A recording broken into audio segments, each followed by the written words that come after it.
చదువు పెద్ద ఎక్కలేదు, ఇదేదో బాగానే ఉంది, నేను కూడా ఫుల్ లెంత్ ఆటో డ్రైవర్ అయిపోతానని చెప్పి వాళ్ళ నాన్నతో చెప్పి బలవంతంగా ఇంకో ఆటో కొని ఆ రోజు నుంచి ఆటో తిప్పుకుంటూ వెళ్తున్నాడు.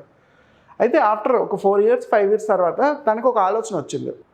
ఎందుకు అందరు ఆటో డ్రైవర్స్ లాగే నా లైఫ్ని కూడా నేను లీడ్ చేయాలి, నేను కొంచెం డిఫరెంట్గా ఎందుకు ఆలోచించకూడదు, ఎక్కువ కస్టమర్స్ని ఎందుకు సంపాదించకూడదని. సో ఇనీషియల్గా ఏం చేశాడంటే అతను బేసిక్గా చెన్నై ఆటో డ్రైవర్, ఉండేది చెన్నై లొకేషన్ అనమాట. బెంగళూరు అన్ని ఇండియాలో చాలా స్టేట్స్లో తను టెడ్ టాక్స్ ఇచ్చాడు. చాలామందికి తెలిసే ఉండొచ్చు, బట్ అయినా కూడా ఎగ్జాంపుల్గా చెప్తున్నా. ఒక కస్టమర్ని రిటైన్ చేయడానికి ఒక బిజినెస్ మ్యాన్ ఉపయోగించే స్ట్రాటజీస్ అన్నీ కూడా తన ఆటోలో ఉపయోగించాడు. సో ముందు ఆటోలో జనాలు కూర్చుంటారు కదా, కూర్చునే పీపుల్ ఎంగేజ్ అవ్వడానికి ఒక 35 టైప్ ఆఫ్ మ్యాగజైన్స్ ఆటోలో పెట్టించాడు. సో పీపుల్ ఏంటి, వాళ్ళు డ్రైవ్ చేసే 30 మినిట్స్ 20 మినిట్స్లో ఖాళీ ఉండకుండా న్యూస్ పేపర్ చదివేవారు లేదా మ్యాగజైన్స్ చదువుకునేవారు. ఒక 34-35 న్యూస్ పేపర్స్ మ్యాగజైన్స్ అన్నీ ఆటోలో కనబడేవి.